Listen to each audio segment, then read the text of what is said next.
Hi, welcome to our channel. We are the twins, the book twins. I'm Kymberlee. I'm Carly. Welcome.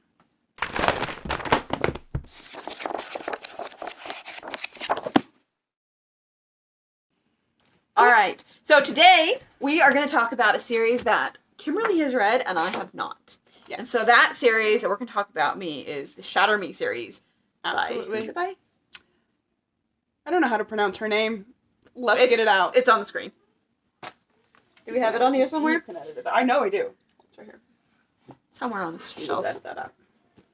Okay, we are going to talk about the Shatter Me series. There are 6 books plus lots of half books. The series is completely finished unless the author decides to go and do some more epilogues or other stories. Ta-da! I am not even going to attempt to say her name. We'll put it on the screen for you. I don't want to butcher it. But yes, so Carly's going to answer me. Right, so that's what we're going to talk about. Some questions. So first we're going to Kymberlee's going to give a brief synopsis of the book to let us know what it's about. Yes. So this book fits squarely into the YA genre. Okay, so that is very important as we go forward. I like the YA genre more than Carly does. I read more. I have more tolerance for some of the tropes and for some of the themes that go on in YA than Carly does. And so that's part of the reason why I decided that I was going to read them and then review. And then Carly gave me she was telling me about the books, and I was like, well, I don't really want to read them now. Yes. So it was interesting. It was a journey for sure. Okay, so synopsis. It is, imagine, X-Men in dystopian world. Okay? That's basically what it is. Yeah. Main character is a girl. There's a love triangle that goes on. Which I also don't like. Which has its strengths and weaknesses for sure. Absolutely. They, if you have not read these books and you do not want spoilers, stop watching now. Stop watching, because I'm going to tell you a lot about what's going on.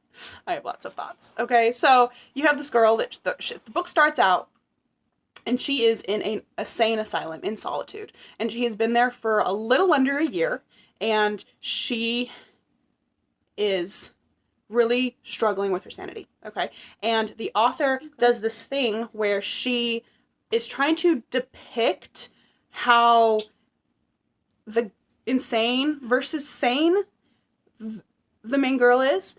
And she has this journal, and she writes in her journal, and there's a lot of mark out of sentences and words, and as you read through the book, you'll have a journal entry, and then it'll be crossed out, and it kind of is a very creative way. I'll give that to the author to explain how and what the main girl, Juliet, is feeling and thinking, and how she's struggling with that. For example, there are complete pages in the book where the whole entire page is filled with "I'm not insane, I'm not insane, I'm not insane," all scratched out, right? So as you're reading it or listening to it, because I listen to it and read it for my job, I drive a lot, so I do a lot of listening.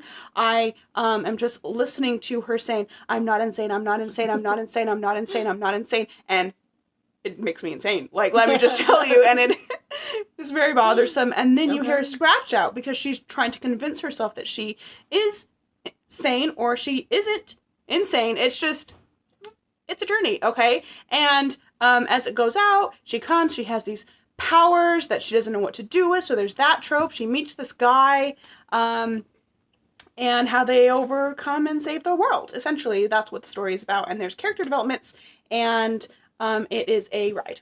It's a ride. Yeah. All right, so from starting from book 1, what was your first impression of the characters and of the writing and the storytelling that the author was doing? Okay, so the first book I found incredibly annoying for reasons I mentioned about her being insane. Okay. Also, the names of the characters are very bland, right? And then, of course, the main girl, her name's Juliet, and I don't know if that was a play on Romeo and Juliet, but it felt like it to me. And I'm like, okay, right? And then the guy, it's very cliche. Let me just tell you, she has her power is everybody she touches she essentially kills. So it's like Rogue from X-Men, right? We're going to go with that metaphor as well. So anybody she touches, she kills, so she can't touch anybody, which adds to her being insane. As you can imagine, human touch is very important for our development. And so, what do you know? There's a boy that comes in that can touch her, and what do you know? She falls in love with him, and I'm like, oh my gosh, this is annoying, right? Of course, that's how it is, and of course, what's the guy's name? The guy's name is Adam. I'm like, of course it is, right? We're gonna have no originality. Those were my thoughts as I was going through the first book, and there were a lot of things that just happened that felt very shallow or felt very cliche as the first book gave on. But I do have to say, for the writing was very good. The author did a very good job of depicting the things that she wanted to depict. I wasn't a fan of the picture she was drawing, but I could step outside of myself and see, oh my goodness, I'm falling for the traps that the author is laying for me. I see how it's very creative and very well done. I am going to continue reading these books to see what is to come, because I'm pretty sure there's more, and this is just, you know, the foundation that is being laid for a more in-depth story. And so I did keep on reading. I would rate the first book very low, though. Like, out of 10 stars, I'd probably give it like a 2 or 3, because it was very annoying. I mean, that's a risk, though, that the author takes, because you have read a lot, and so you can see where the author is going. Like this, you can see that the author was very intentional, and it wasn't an accident that the characters were this annoying. Right. But it is a risk you take especially when you're targeting a teenage audience who haven't read nearly as much as, say, you have. Yes. And if they find the characters annoying, that could easily make them just stop reading. Absolutely. And one thing I do want to say is that I found out very quickly that the personality of the main character was somebody I wouldn't get along with. And that's always hard. That always does play a role in how much I connect with the characters, how much I connect with the book, and how much empathy and sympathy I'm willing to give them. But Absolutely. On the flip side of that, it does mean that the author is doing a very good job of developing the character and making the characters very distinct in order for you to understand that that is somebody who I wouldn't be friends with because of X, Y, Z. So from start to finish, you'd say from the first book to the last book, the main character, how was her development throughout the entire series? So her development was actually fantastic. I did hope for that at the beginning, and as it went out, the character did very well. Becoming better, becoming stronger, growing, seeing her role, fulfilling her role, making mistakes, but learning from them. Overall, fantastic development of all main characters. I think the character development was fantastic. Not just the main cast, but also some of the supporting cast as well. One thing that I would then critique is the time span of all 6 books was like a year. Oh, and wow. Okay. I disliked that. I wish it would have been more. I felt like it would have been more real if it had been more. There were some of these books that, like, you would read the whole entire book and you would think, oh my goodness, this is probably 6 months. No, like weeks. Right? Okay. And I really wish there would have been more time, because to get real growth and real development of characters, you do need more time. And so I would put that into the weakness or critique box. All right. So you mentioned it with it only takes place about a year. How throughout the story do you think, like, the pacing or, like, the story, how the author got her point across, how do you think that was? So the author, I mean, I have nothing but good things to say about the author. All my critiques have to do with the decisions that she made to paint her story. And I know these books are very well loved by many, and so it did come across very well in her chosen demographic, right? All of those young women who want to read these books. And so the author did a very, very good job of storytelling, of knowing who she was writing for, and doing a very good job. Well, the interesting thing is, as you're reading this book, we have a teenage sister who's also reading them at the same time. Yes. And all of those things that were really bothering Kymberlee weren't bothering her, because it was the teenage, she's part of that teenage demographic that the author had targeted. And it was interesting, the contrast between the two, between an adult reading the book and a teenage girl reading the book. Absolutely. So I do think that was very well. I don't like, as I mentioned, that it was played in such a short amount of time. I also don't like how the books were very short. I felt like I wasn't... Okay, I'm a I love big books, okay? And I don't feel like I was getting as much as I wanted in each book. I feel like I was being gypped a little bit. I wanted more character development, I wanted more story plot, I wanted more story complexity, but then again, that critique is also very typical for the YA genre. So I don't, I can't really critique it too much. For the YA genre, these books are on the smaller side. They are on the smaller side. I did feel that there were several conflicts that were resolved way too quickly. Okay. I was like, there's no way that in real life that would have happened. Also, the main characters of the books are YA once again, and so they're teenagers, and they don't necessarily know what they're doing all the time, and they're up against adults who were more experienced and that is one critique that more I have manipulative. For the YA genre as in general, because you follow, of course, teenagers, because that's what makes it YA, but oftentimes there's not enough adult involvement. Right. And that's one thing I really liked about Hunger Games was because there was, I know this is a different book series, but there was adult involvement, because, like Shatter Me, like you're saying, sometimes there's not enough adults behind the scenes. Yes. And that's not the way it really works. Absolutely. And I could tell there was some attempt for the author to kind of balance it out. Like, you did have one character, his name's Castle, he was an adult leader for the rebellion who he was in charge, and he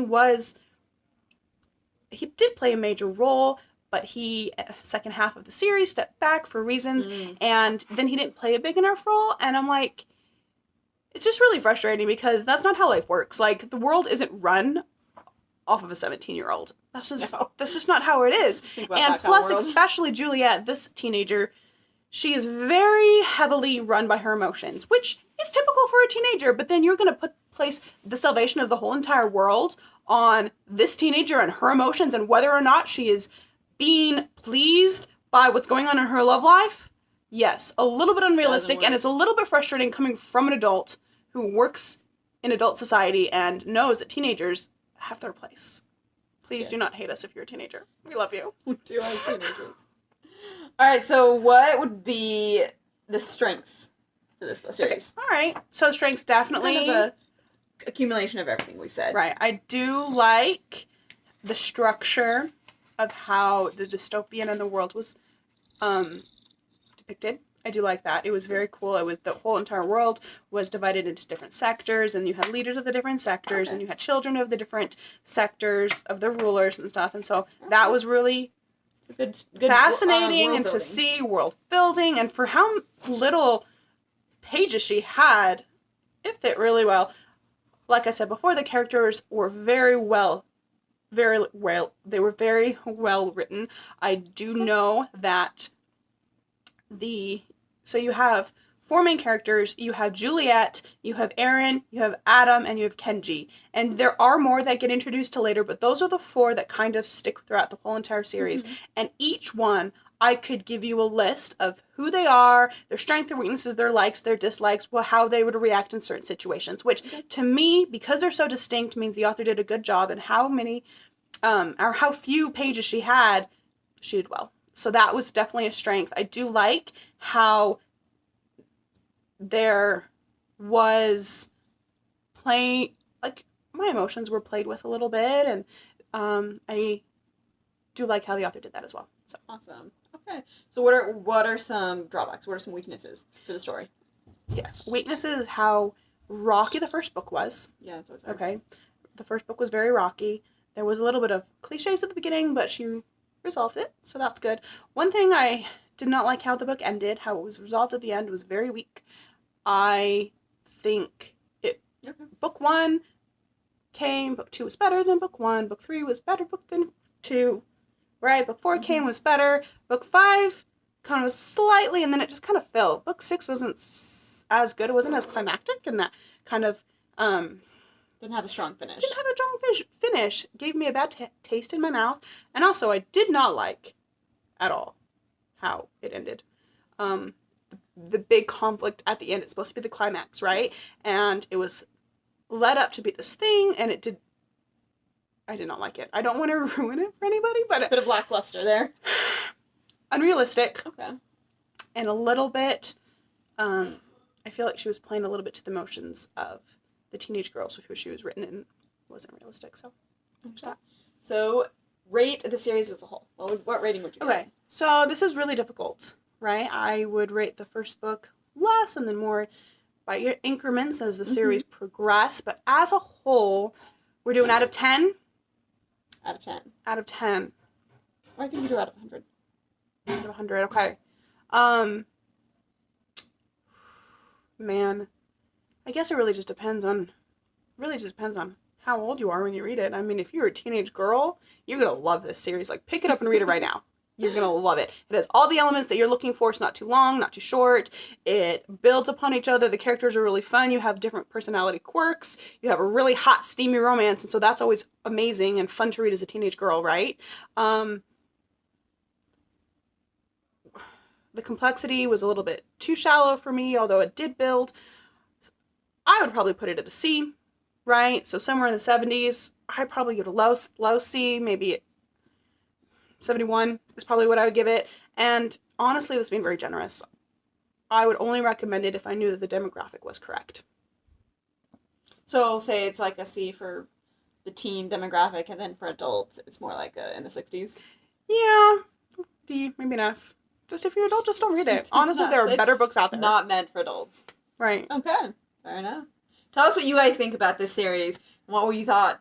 Would you recommend it? Absolutely. What did you think? Did I miss anything? Was there something that I just missed? Also, one other thing I need to say, it's a little bit of a pet peeve of mine, and I don't want to rag too much because I do understand that writing books, you are supposed to make money, and so I do understand. But one thing that this author decided to do, it's her prerogative, of course, but there's 6 books in total, right? But she has a 1.5, a 2.5, a 3.5, a 4.5, and a 5.5, and they're all equal price.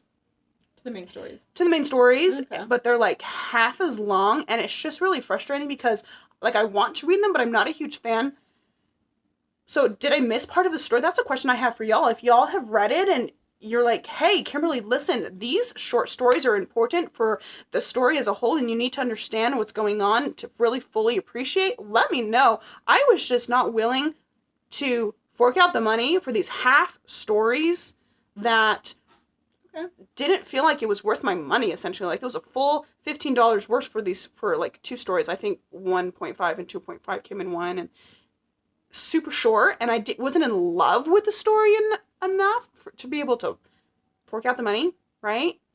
And so I don't know if I missed anything, but I also don't like that she did that. Why couldn't she put all the short stories into one and make it like a regular sized book, right? I do understand that she's trying to get more money, and maybe she's just milking it because, hey, this is a popular story and she wants more money. Maybe there's that, and maybe they just came out separately, but then like sell them on like an ebook or something and give them a decent price and then compile them all into one book after the story is completed.